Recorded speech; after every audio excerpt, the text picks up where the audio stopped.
बिस्मिल्लाहिर्रहमानिर्रहीम। अस्सलाम वालेकुम। आज का प्रोग्राम हस्ब मामूल मुख्तलिफ नौइयत का है और वो नौइयत भी ऐसी वैसी नहीं है। इस पर लोगों ने कोई कभी तवज्जो ही नहीं दी। मुझे ताज्जुब होता है कि अच्छे खासे पढ़े लिखे लोगों से मेरा रास्ता है, पाकिस्तान में भी, बाहर भी, दुनिया में भी, और पाकिस्तान में तो ख़ास तौर पर होना चाहिए था। भाई एक सीधी सी बात यह है कि एक मुहावरा है, मिसाल है, ये मैं कुछ नहीं कह सकता। मैं तो कहता हूँ, मैंने बचपने में जब सोचना समझना शुरू किया तो ये भी मेरी समझ में आया कि है इसके बीच में कुछ राज। अब वो कहते हैं कि गुड़ के लड्डू, हम तो मिठाई की पहले ही रसियाँ हैं, हमने बड़ा गौर से सुना उसको कि गुड़ के लड्डू जो होते हैं, वो गुड़ क्या होता है ये भी नहीं पता चला। खैर उसकी तो बाद में बात करेंगे। गुड़ के लड्डू जो खाए सो पछताए और जो ना खाए तो वो भी पछता है। अरे भाई, गुड़ के लड्डू क्या हो गए, डबल बैरल गन हो गई, एक फायर किया और फिर दूसरा भी लोड करके कर दिया उसी ने नाल से, तो दोनों बराबर है। दोनों खाएगा तो क्यों पछताएगा, नहीं खाएगा तो क्यों पछताएगा। नहीं खाएगा तो ये समझ में आता है मज़े की चीज़ उसने छोड़ दी, और खा के क्यों पछताता है ये समझ में आता है कि यार कि शुगर का मरीज़ होगा इसने लड्डू नहीं खाया। लेकिन नहीं साहब, ना वो शुगर का मरीज़ है ना ये कुछ है। ये बात ही बहुत गहरी है साहब। पहले ज़माने में रस्म व रिवाज के तहत कुछ बातें समझा दी जाती थी और वो समझ में आ जाती थी लोगों की कि हाँ भाई ये बात तो सही है। इसी तरह बूर के लड्डू का किस्सा है। बूर के लड्डू, बूर मेरे ख्याल में शक्कर, पारी शक्कर को बूरा बोलते हैं, उसकी के कोई बनते होंगे। बूरा का तो मुझे यकीन है कि बूरा बोलते हैं। हर लड्डू लड्डू लड्डू है। तो लड्डू, जब बूरा के लड्डू कोई खाए तो बचता है, जो ना खाए वो वही बचता है। वाह, क्या तारीफ है बूर के लड्डू की कि साहब जो खाने वाला है वो भी खाए और पछताए, और जो ना खाने वाला है वो भी खाए और पछताए। तो भाई ना खा के भी पछताओ और खा के भी पछताओ, तो क्यों ना खा के पछताया जाए।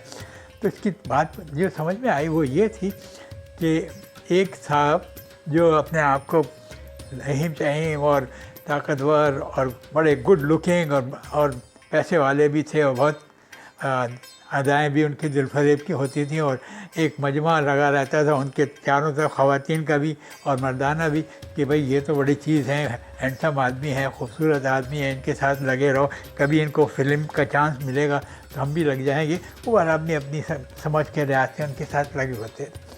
तो एक दिन वो घर में घुसे तो उनके दादा आए हुए थे।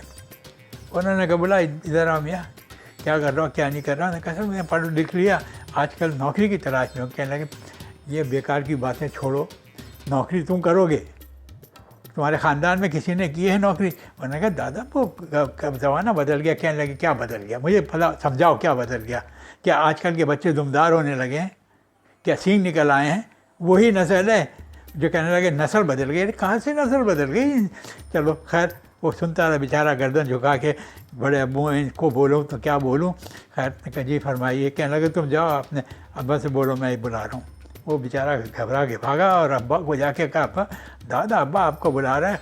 और मुझे तो बड़ी खिंचाई कर दी, आप ज़रा संभल के जाना। कहने लगे, दादा की ऐसी बात नहीं कर, दादा दादा है, खिंचाई विचाई क्या मतलब। चलो वो पहुँच गया। क्या जी फरमाइए। कहने लगे, मियाँ 20 साल के थे, हमने तुम्हारी शादी कर दी और तुम लग गए शादी में, और कारोबार भी कर रहे थे और शादी भी एंजॉय की। तो ये तो 22 साल का हो गया है, इसकी शादी क्यों नहीं की। उन्होंने कहा, ख्याल नहीं आया। कहने लगा, हाँ ठीक है, जब ख्याल आएगा, जब कहीं और कुछ गड़बड़ हो गई और कोई औंधी सीधी लड़की तुम्हारे घर में आ गई तो सारा ख़ानदान तबाह हो जाएगा। तो उन्होंने कहा, घबरा के कहा, तो अब्बा क्या करूँ। कहने लगे, छोटे भाई की बेटी है, अच्छी है, पढ़ी लिखी है, सब कुछ है, घर का रिश्ता घर में रह जाएगा, उससे 2 बोल पढ़वा दो और उसको बजा के घर में ले आ, और कारोबार में लगा, नौकरी करने की उससे ज़रूरत नहीं। अब उन्होंने बात समझी, और ये उनके दादा, उनके अब्बा का कहलवाना था, तो 100% मानना ही पड़ा।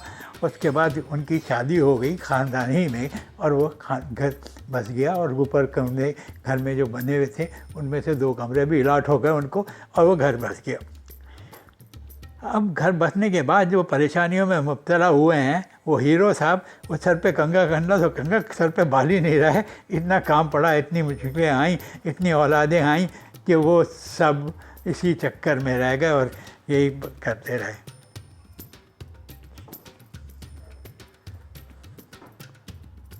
ये बोला हाँ, तो वो उस वक्त बंद था।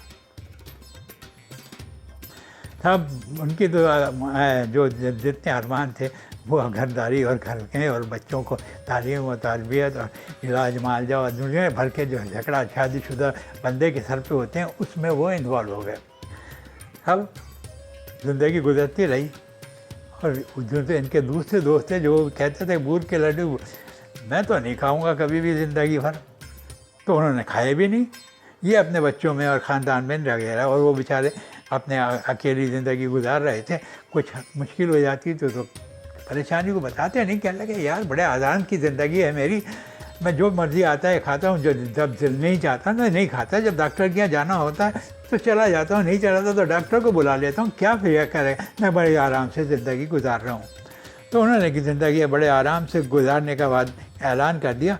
तो फिर बाद में एक दिन वो बैठे थे, बड़ा मूड ख़राब था, कोई मिलने आया, कहने लगे यार जब दुनिया को हो गया, पहले कोई मुझे कहता था नाम से याद करता था, अब अंकल कहने लड़कियां तो अंकल कहती हैं, और ये कोई तरीका है, अगर हम बड़े हो गए तो भाई वह नाम पहले भी लेती थी अभी भी ले लो, नहीं अब अंकल हो गए। खैर बर्दाश्त किया। फिर उसके बाद उनका हुआ ये कि और बड़े हो के जब ज़्यादा ही बड़े हो गए, मेरी तरह के हो गए, तो उनको जो उनकी ज़माने की थी उन्होंने आके उनको कहा अरे आप हैं, मैं समझी पता नहीं कौन दादा बैठा हुआ है। कहने लगे बीबी अब मैं तो दादा हो ही गया हूँ। तो इतना बच्चा दौड़ के आया, कहने लगे चलो सलाम करो मामू को, बस ये सलाम करो। मामू कहना था वो ऐसे चकरा के बैठे कि अल्लाह अब ये भी वक्त आ रहा था। फिर दूसरी आया, मैंने कहा दादा अब्बू आप कुछ खाएंगे? उन्होंने कहा मैं कुछ नहीं खाना, मुझे अब घर जाने दो। तो वो कहते गए, खाए थे बूर के लड्डू उन्होंने, तो वो परेशान थे और खा के लड्डू बग़ैर खाए लड्डू मुझे उनसे ज़्यादा मुश्किलात आ गई। तो साहब ये बूर का लड्डू से पता चला ये खाली मिसाल है, एक आइडिया है, एक सिम्टम है कि भाई ये चीज़ जो है ना इसको हाथ ही मत लगाना वरना दुनिया के बागरों में फंस जाओगे, और फिर अगर नहीं खाओगे तब भी फंसोगे, तो खाओगे तो तब भी फंसोगे। तो मुआवजा किया तो पता चला खाना ज़्यादा मुश्किल है और ना खाना वो भी उससे ज़्यादा मुश्किल है। तो फिर ये बूर के लड्डू जो थे ना वो हमने अलग ही रख दिए। हमने कहा भाई इस पर बात भी ना करो वरना अब तो गुजरे वक्त में वापस जाना भी मुश्किल हो जाएगा। साहब ये बूर के लड्डू जो थे जिसका किस्सा भी अब आपकी नॉलेज में आ गया, अगर कोई कह के बूर के लड्डू खा लो तो फ़ौरन बिला तकल्लुफ़ इससे कोई तज़्ज़िये को आप बयान कर सकते हैं। इजाज़त दीजिए, इंशाअल्लाह फिर हाज़िर होंगे।